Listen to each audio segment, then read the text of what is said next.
Horlama sorunu kişinin burundan başlayıp ses tellerine kadar olan hava yolundaki havanın geçtiği alanlardaki titreşimin yarattığı sesten dolayı olur. Bunun en sık nedeni küçük dil dediğimiz yumuşak damak, yumuşak damağın ön kısmı ya da bademciklerin oluşturduğu lateral kısım ya da ses tellerimizin üzerindeki kapakçığın titreşimi ve burundaki tıkanıklıklar bir nedendir. Tıkalı alandan hava geçerken çeperlere daha çok basınç uygular ve dolayısıyla çeperlerde bir negatif basınç etkisi yaparak bir emme efekti oluşturur.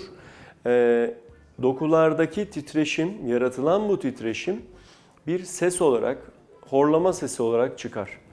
Tabii tetkik çok zor. Kişiyi uykuda muayene etmek gerekiyor. O yüzden herhangi bir nedenle ameliyat etmeye kalktığımız hastalar olabilir. Burun tıkanıklığı nedeniyle ameliyat etmeye çalıştığımız hastalarda ben ya da genel güncel uygulamada uyku endoskopisi yapıyoruz. Yani kişiyi uyutmadan önce bir uykuya en yakın durumda ilaç verdiğimiz zaman bir 10 dakika flexible endoskop dediğimiz burundan bir endoskopla girerek hangi alanların titreştiği, hangi alanların horlamaya yol açtığına bakıyoruz.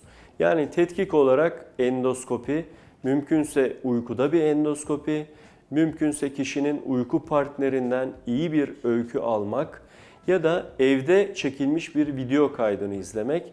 Ama video kaydını izlemek de bize yeterli olmayacak.